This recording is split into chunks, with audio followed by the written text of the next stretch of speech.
Bueno, muy buenas noches a todos. Agradezco la presencia de los miembros del Instituto Santiago de Liniers y a todos los presentes, alumnos, docentes y amigos de la casa.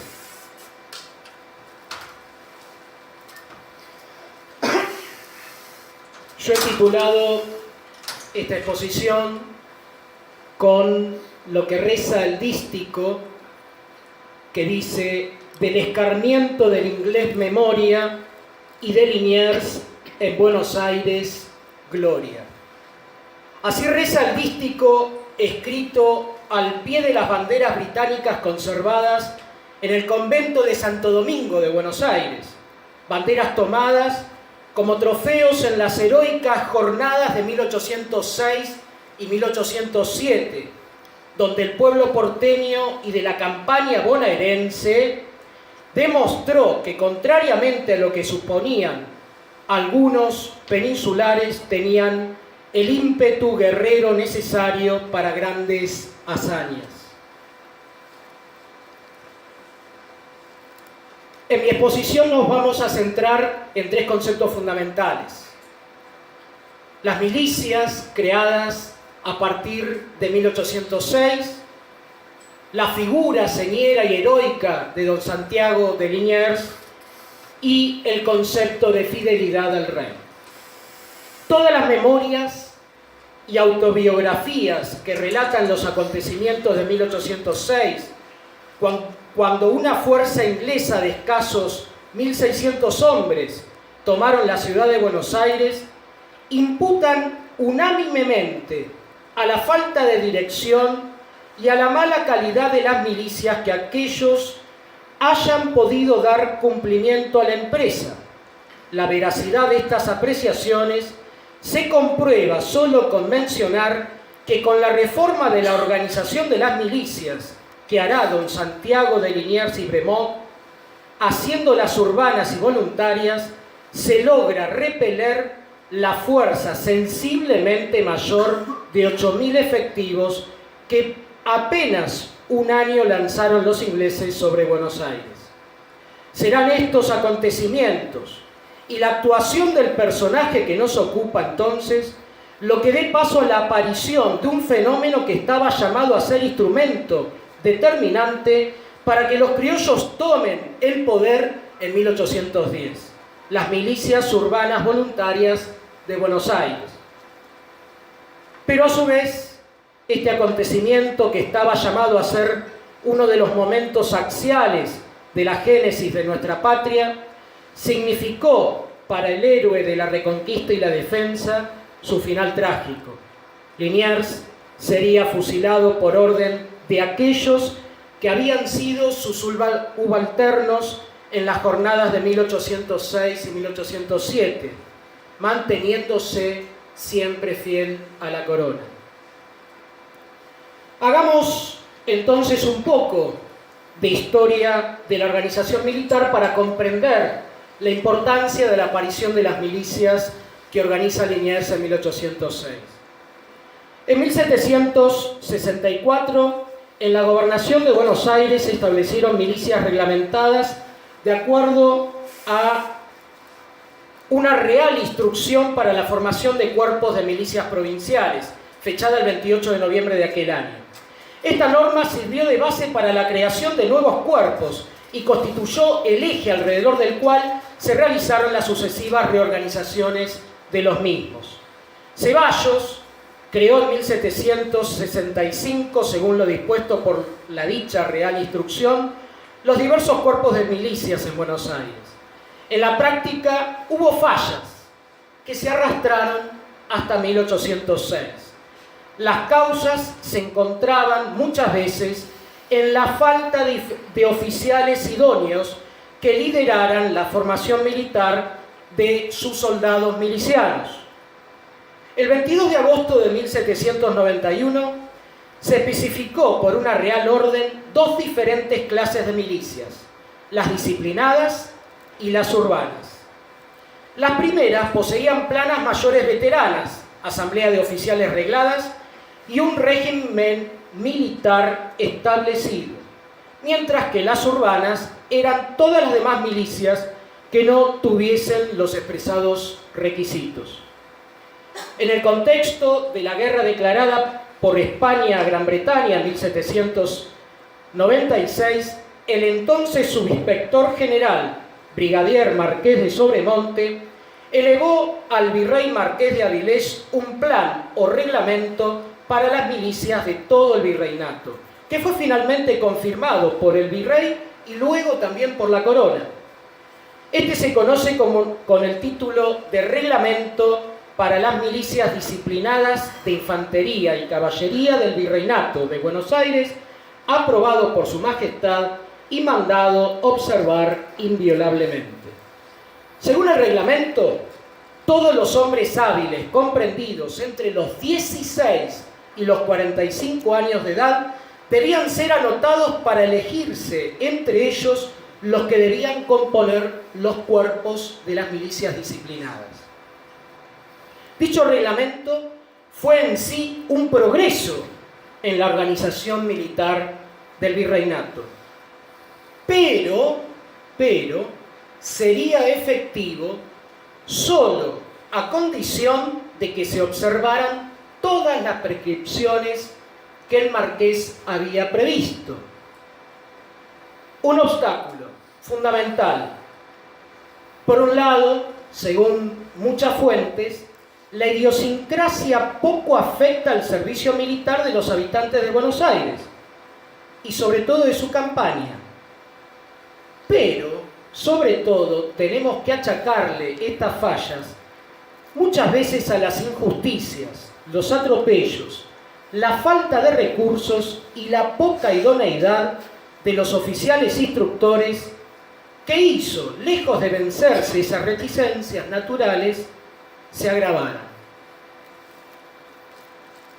Mariano Moreno, citado por su hermano Manuel, explica con respecto al fracaso de las milicias que atribuía a la falta de dirección adecuada lo siguiente: nuestros padres obraron prodigios a las órdenes de buenos generales. 500 vecinos de esta ciudad tomaron la fuerte plaza de la Colonia, pero fue llevando al frente a don Pedro de Ceballos, gran personaje. Nuestros jefes militares, por su estupidez y desidia, no nos prometían más que desgracias. El pueblo no necesitaba sino dirección para haber hecho grandes cosas. Él se hallaba sumamente entusiasmado por el amor al rey y a la patria, y jamás se había visto gente más deseosa de sellar con su sangre un público testimonio de su fidelidad. Llegados a 1806, sin abundar en los pormenores de las invasiones en sí, que ya detalló Nora Battaglia, vamos a plantear una cuestión con respecto a las decisiones que toma el virrey, que no pueden ser achacadas a incompetencia, sino a criterios, y finalmente las circunstancias de la hora van a dar los resultados que nosotros ya conocemos. En 1806, en el contexto de la guerra entre España e Inglaterra, el virrey Sobremonte se decidió por el criterio de que el punto de mayor importancia militar en el Plata era Montevideo y que por lo tanto contra ella se dirigiría el ataque enemigo. Lo que no contó Sobremonte es la avaricia y piratería de los ingleses, que enterados justamente de la presencia del tesoro en Buenos Aires, se aventuraron primero a la toma de Buenos Aires, cuando todas las previsiones militares indicarían que primero tenían que asegurar Montevideo porque era la plaza fuerte del Río de la Plata, ¿no es cierto? Como sí se operó en la segunda invasión, justamente. Esto indujo a enviar entonces a dicha plaza toda la tropa veterana que existía en Buenos Aires, en donde hubo que recurrir entonces a las milicias urbanas para reemplazar aquella en la guarnición de la capital. Todos los habitantes no alistados en los cuerpos de milicias disciplinadas pertenecían de hecho a las urbanas, por ser general el deber de tomar las armas en defensa del rey y de la religión, según rezaba el reglamento vigente.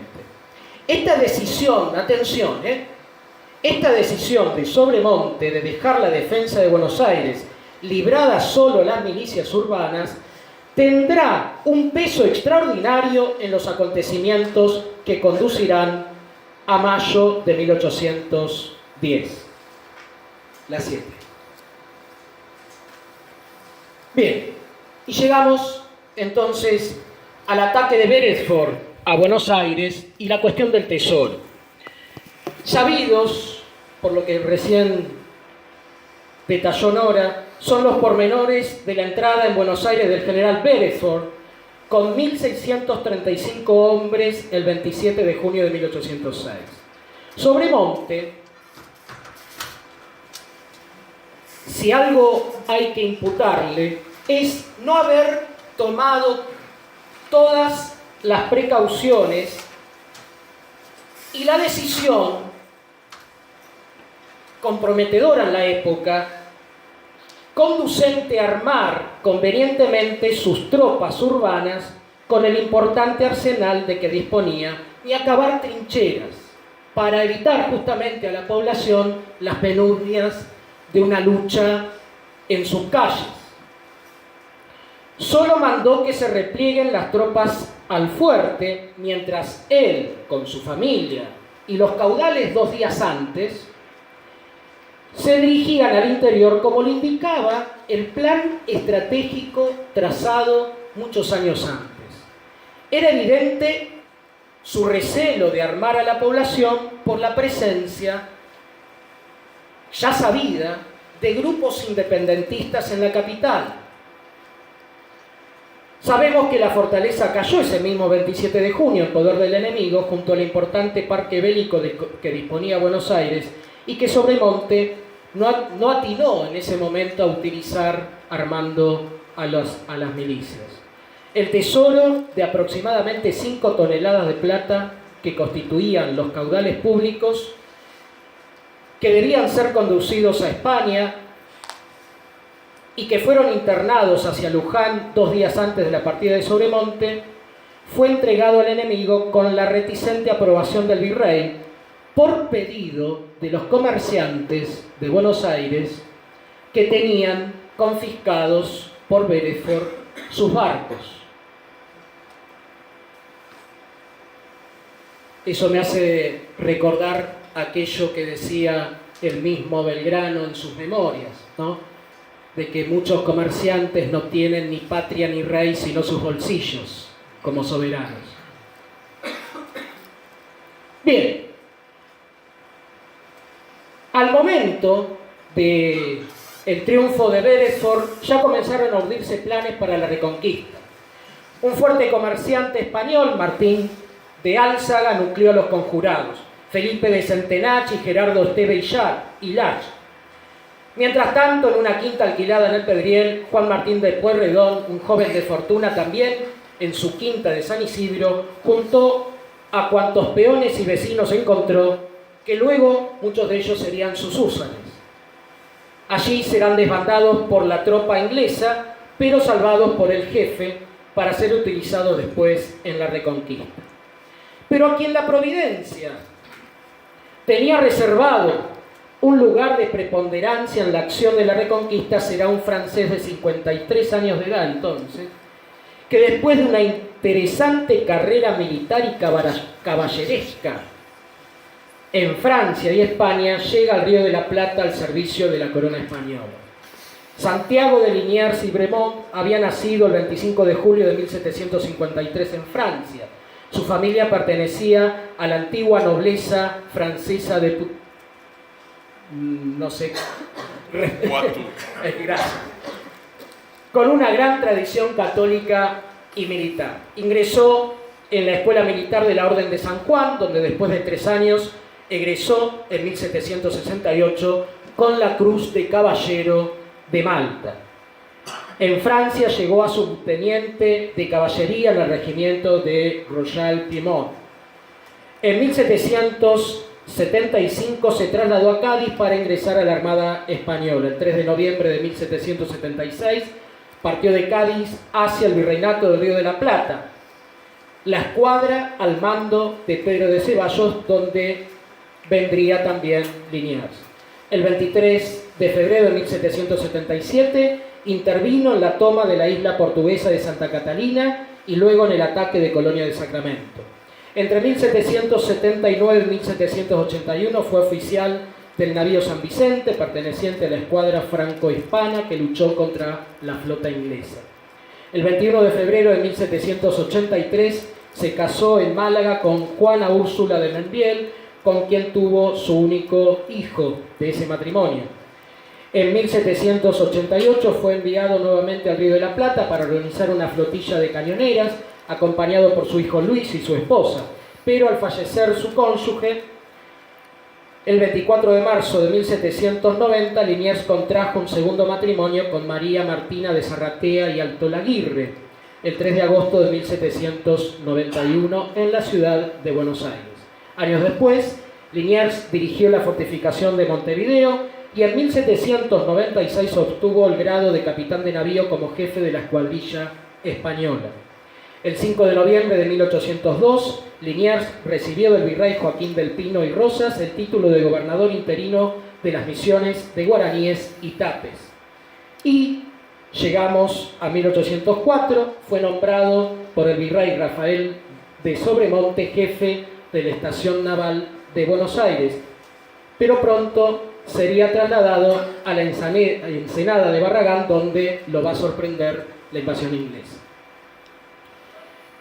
Durante la invasión, como dijo Nora, se cuela en Buenos Aires y el 1 de julio, estando en la misa mayor de la iglesia de Santo Domingo, atribuye a la toma de la ciudad la frialdad y decadencia con que se lleva a cabo aquella celebración. Y entonces hace votos a la Virgen del Rosario de colaborar en su rescate.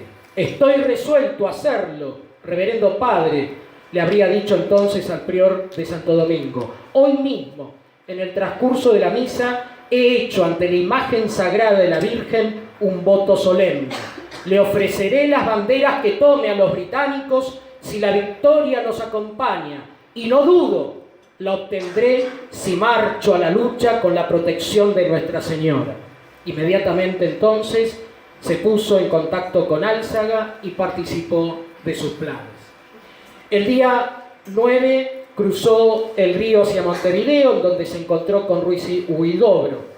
Él cruzaría 500 hombres elegidos con sus municiones y medios de transporte a Olivos, y en combinación con lo preparado en Buenos Aires por Álzaga, tomaría con ellos la ciudad. El mérito de la jornada, entonces, del 12 de agosto, fue atribuido a dos héroes, don Santiago de Liniers y don Martín de Álzaga, y con ellos los grupos que se destacaron siguiendo a sus jefes.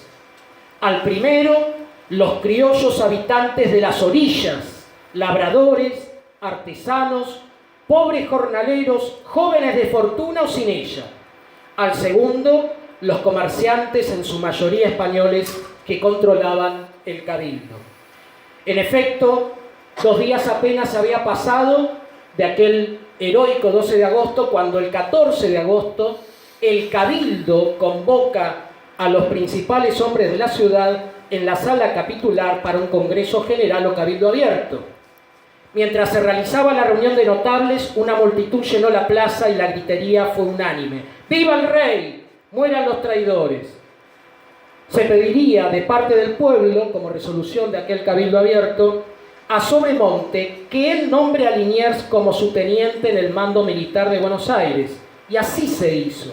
El virrey lo confirmaría el 28 de agosto desde San Nicolás, antes de retirarse a la banda oriental por la imbatible impopularidad, como se le dijo, de que gozaba en la capital. Por otra parte, si la caída de Buenos Aires había mostrado la ineficacia de las milicias sin instrucción ni disciplina, mal armadas y peor dirigidas, según el coronel Juan Beverina, gran historiador militar del virreinato, la Reconquista demostró la solidez de las fuerzas morales de un pueblo que amaba a su patria y que lo único que necesitaba era, como decía Manuel Moreno, una buena dirección. Considerando, pues, el comandante general de armas del virreinato que debía reorganizar la defensa de la ciudad, concluyó que reflotar las milicias disciplinadas que el reglamento de 1801 fijaba era inaceptable y aún perjudicial. Esto y el tema de la cantidad de los efectivos que se necesitaban para contrarrestar un ataque que se intuía mucho mayor al de la aventura de Beresford, hizo tomar a Liniers una de las decisiones más importantes de nuestra historia: la convocatoria y organización de las nuevas milicias voluntarias de Buenos Aires. A tal efecto, el 6 de septiembre lanzó una proclama en la que advertía que el peligro inglés todavía no se había disipado, ya que nuestras costas estaban aún amenazadas por aquellos mismos bajeles enemigos, decía, que hace poco hemos visto desaparecer huyendo de la energía y vigor de nuestro invencible esfuerzo, y por lo tanto de la necesidad de mantener la gloria con que se acababa de cubrir esta felicísima provincia por el incomparable ardor con que habéis vencido y sojuzgado los escuadrones enemigos que osaron profanar este afortunado sueño. Por otra parte, decía Liniers, que esperaba, sin el menor motivo de zozobra, que correréis ansiosos de prestar vuestro nombre para defensa de la misma patria que acaba de deberos su restauración y libertad. La número 12.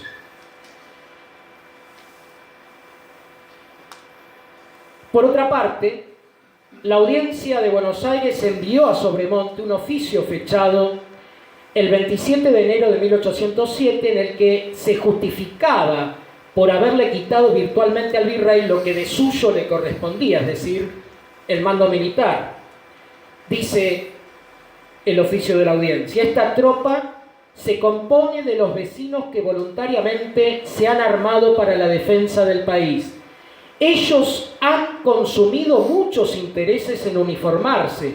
No tienen más subordinación, atención con esto, no tienen más subordinación que la de su propio entusiasmo. Se unieron a don Santiago de Liniers cuando vino a expeler al enemigo, y como el esfuerzo correspondió favorablemente, de aquí la confianza con que a sus órdenes no se detienen a arrostrar el peligro. ¿Quién obliga a un pueblo armado, dice la audiencia, a obrar bajo el mando de otro? ¿Quién abandonar sus casas e intereses? Vuestra Excelencia tiene práctica experiencia de los malos efectos que se siguen de la coacción y desconfianza del jefe que manda. Reiteradamente ha sufrido este golpe. Su autoridad ha sido desairada y el enemigo ha triunfado. Bien, estos son los cuerpos de milicias que se forman entonces en Buenos Aires con los habitantes de la capital. En infantería, la Legión Patricia, el regimiento de patricios, el batallón de castas, el tercio de miñones, también con peninsulares el tercio de gallegos, de andaluces, de asturianos, de montañeses. También en la caballería teníamos los húsares de Pueyrredón, los húsares de Vivas, cazadores de la Reina, migueletes del Cabildo, labradores y quinteros, carabineros de Carlos IV. Y en artillería, artilleros de la Unión, castas de artillería, provinciales de artillería y maestranza. Esta militarización de la sociedad porteña para hacer frente a la segunda invasión inglesa, lo cual cumplió con eficacia, significará la aparición en la escena de la puja política de los sectores hasta entonces marginados. ¿Quiénes son? Los orilleros porteños, los artesanos y muchos jóvenes que hasta ese momento no habían tenido lugar. Estos ingresarán masivamente en las filas de los cuerpos voluntarios, a tal punto que Diego Ponce de León, capitán de fragata de la Real Armada y sargento mayor de la Plaza de Montevideo, en carta a Floridablanca el 10 de febrero de 9 le decía: Liniers y sus secuaces, ya la animadversión, ¿no?, por Liniers se nota, que es todo el bajo pueblo de Buenos Aires, todos los cuerpos que él ha creado, eligiendo la escoria y arruinando el erario con sueldos exorbitantes. Lo cierto es que toda la ciudad se hallaba movilizada, a tal punto que en lugar de coches rodaban cañones y en vez de fardos se transportaban fusiles. A toda hora se oían tambores, clarines y descargas. A cada paso se tropezaba con reclutas. Las milicias urbanas organizadas por Liniers para repeler el segundo intento de los ingleses llegaron a contar con 7.250 efectivos.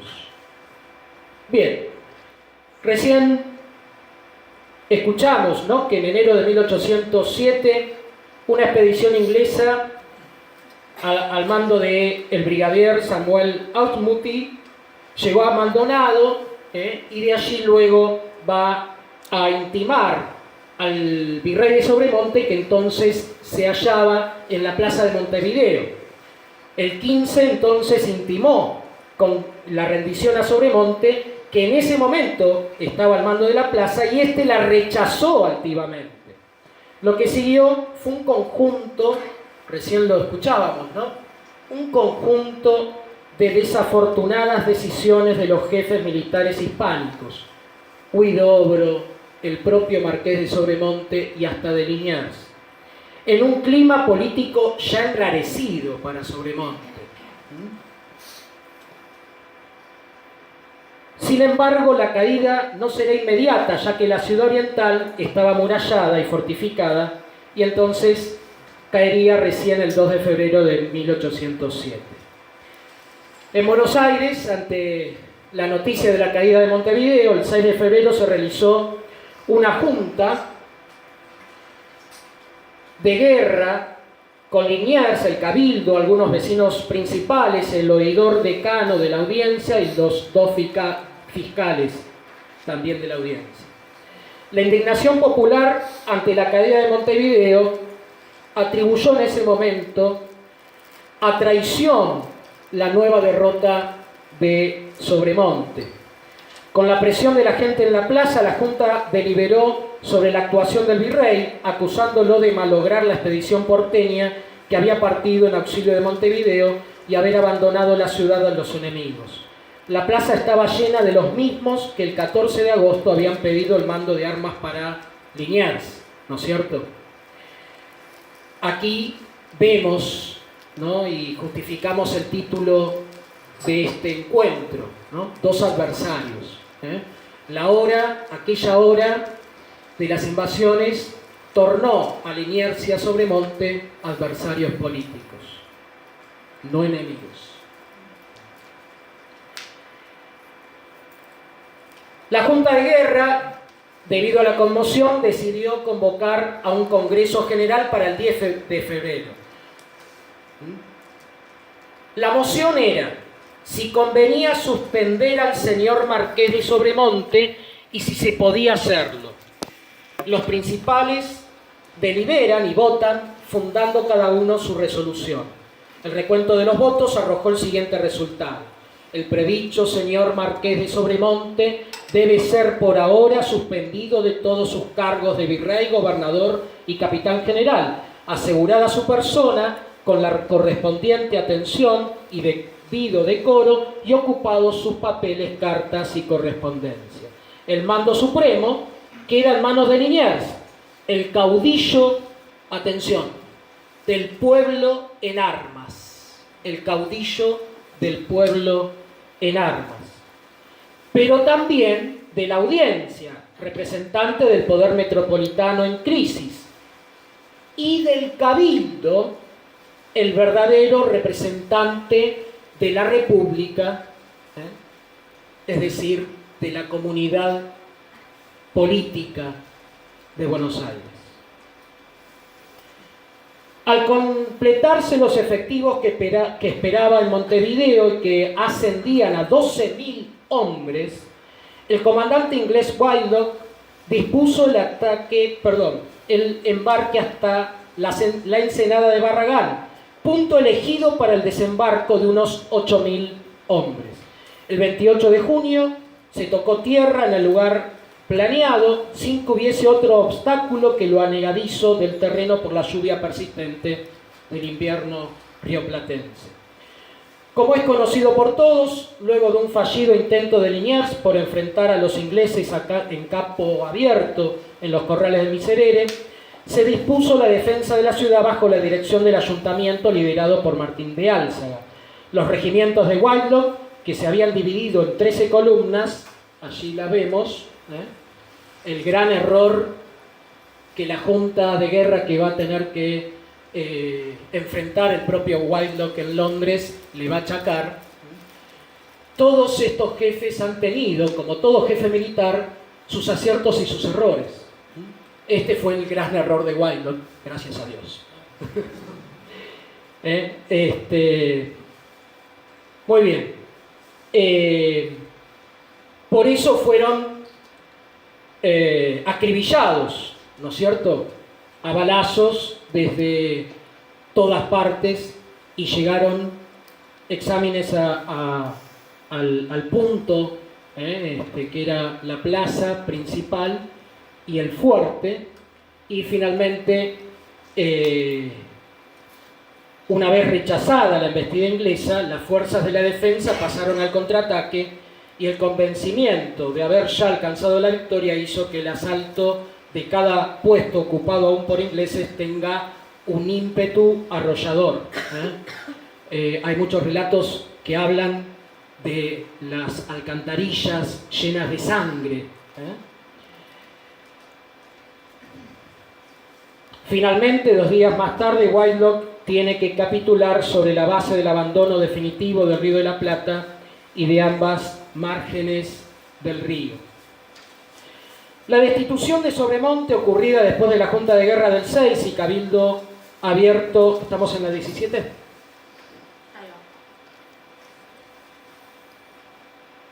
Del 10 de febrero de 1807 hizo recaer en Liniers el mando militar de todo el virreinato, conservando la audiencia y el poder político. Por entonces se designó en España el reemplazo de Sobremonte a Pascual Ruiz Huidobro.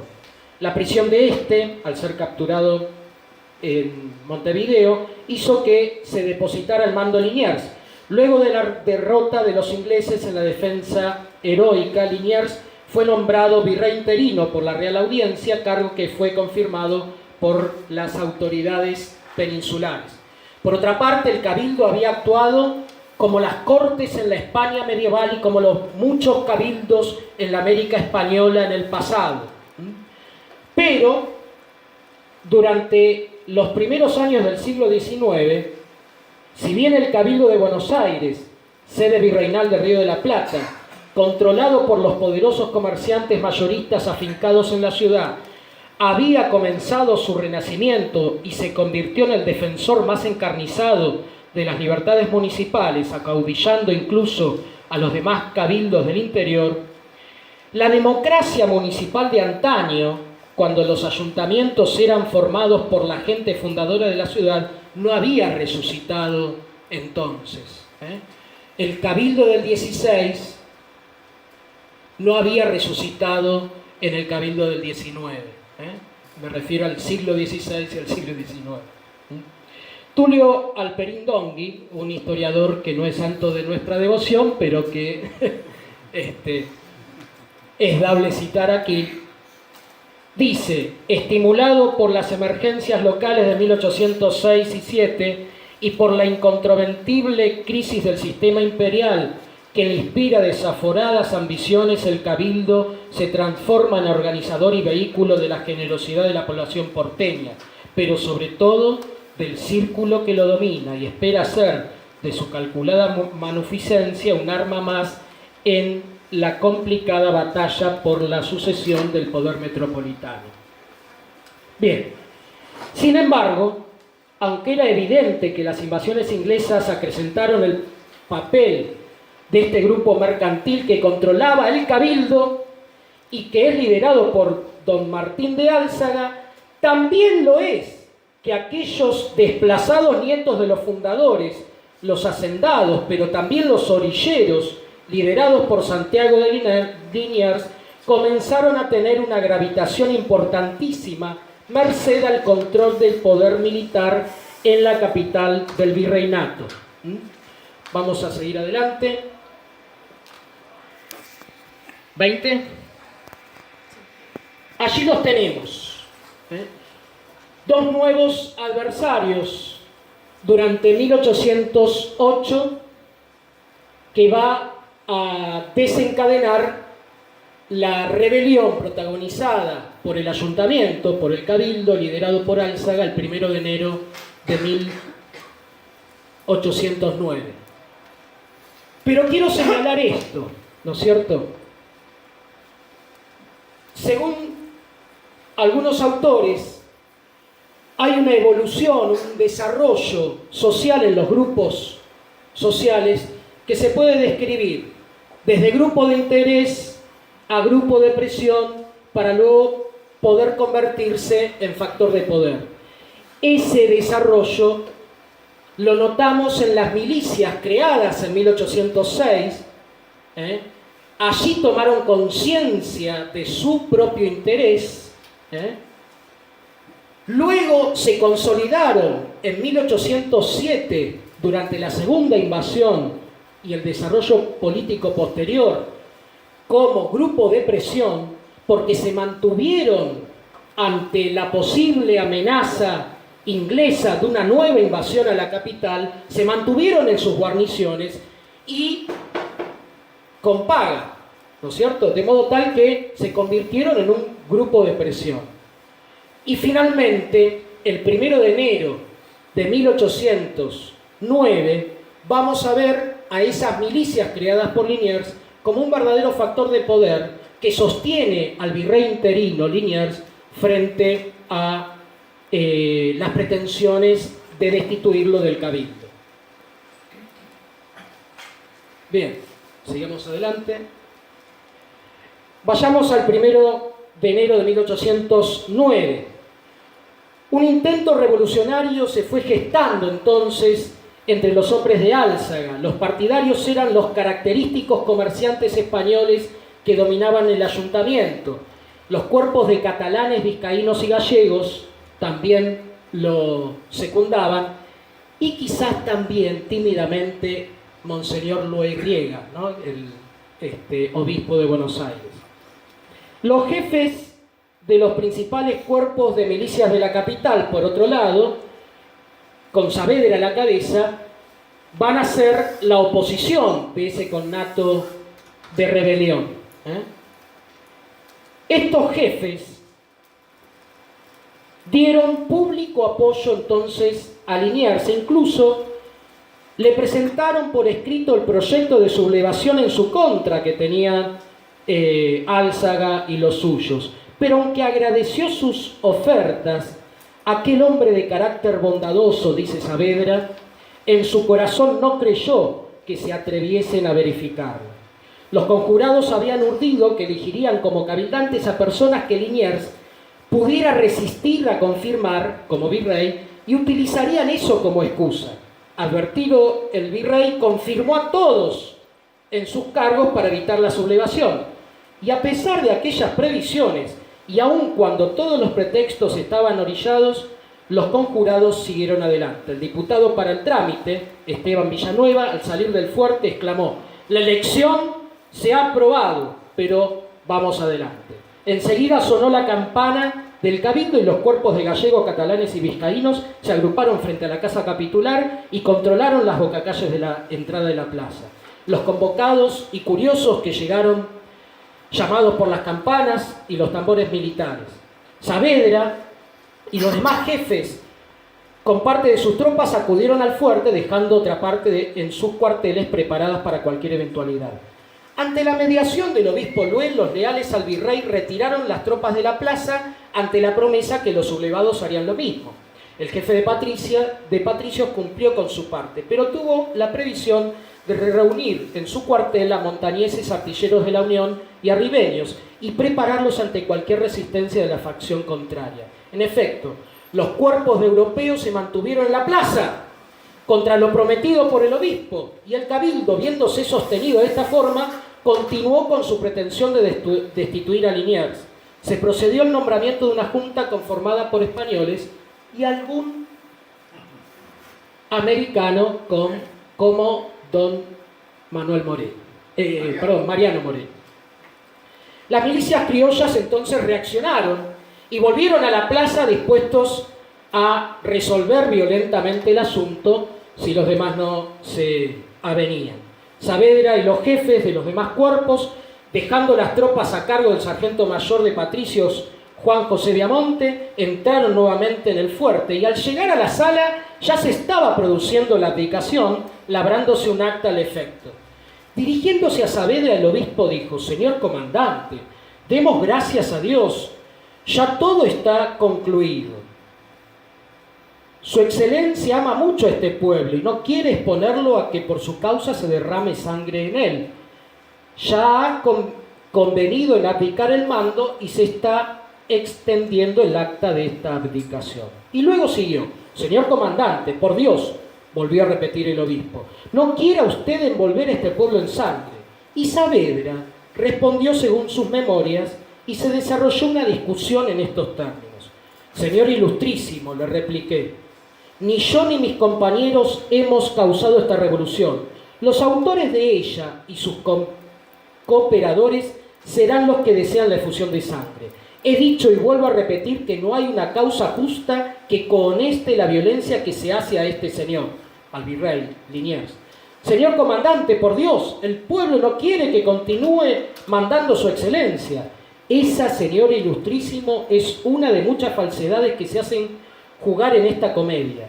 En prueba de ello, venga el señor Liniers con nosotros, preséntese al pueblo, y si éste lo rechazase o dijese que no querer su continuación en el mando, yo y mis compañeros suscribiremos el acta de su destitución».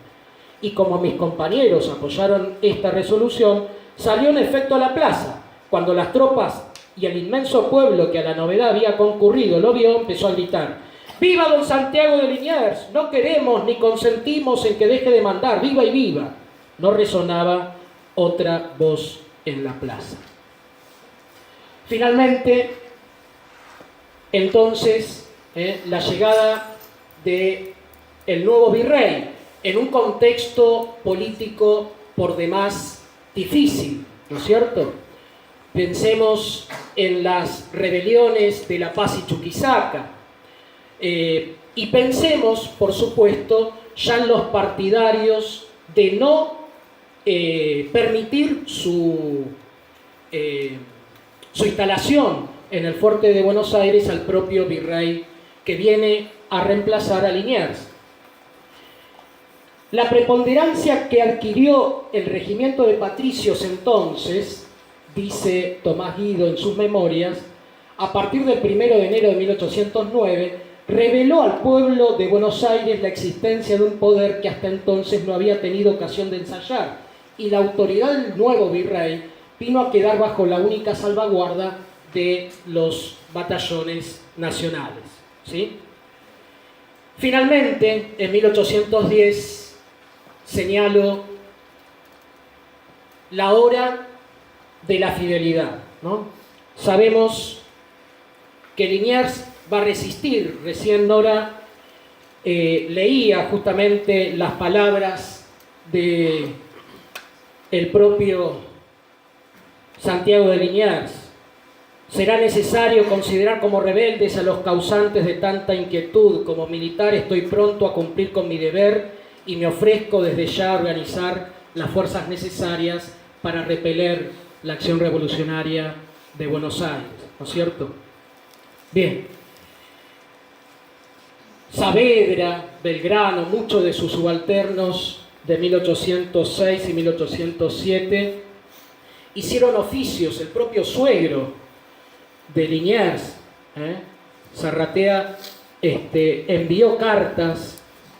a Liniers en Córdoba para que se pliegue a la revolución, pero Liniers entendía que tenía que mantenerse fiel a la corona.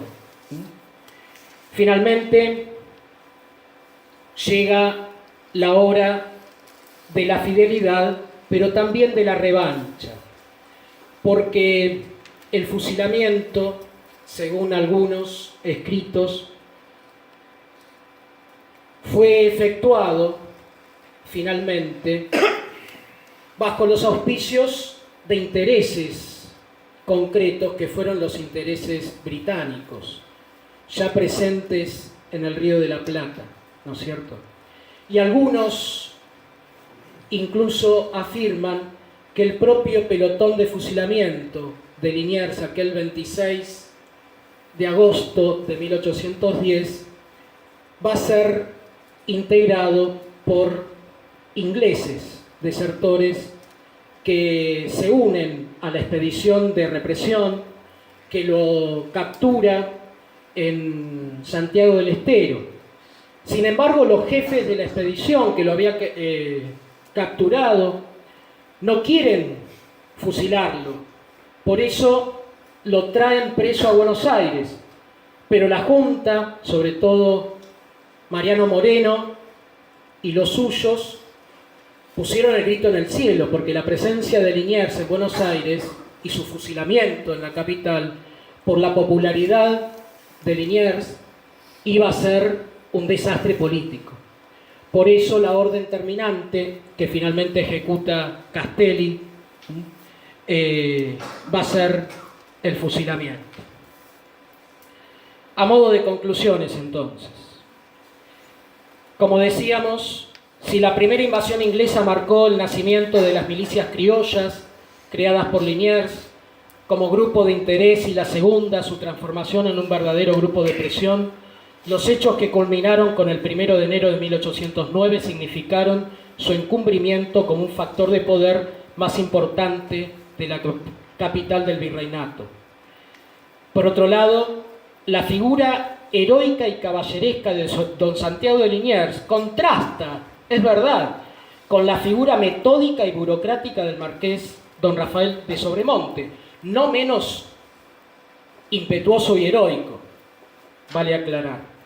Las circunstancias los enfrentó en Buenos Aires. Ambos sirvieron según sus cualidades, formación y temperamento. Sin embargo, Buenos Aires fue ingrata con ambos. Buenos Aires fue ingrata con ambos. Su fidelidad al rey los une con distintos finales. Premiado Sobremonte a pesar de su destitución por haber actuado lealmente, fusilado Liniers por no renunciar a su honor de leal caballero. Dos adversarios, una fidelidad. Muchas gracias.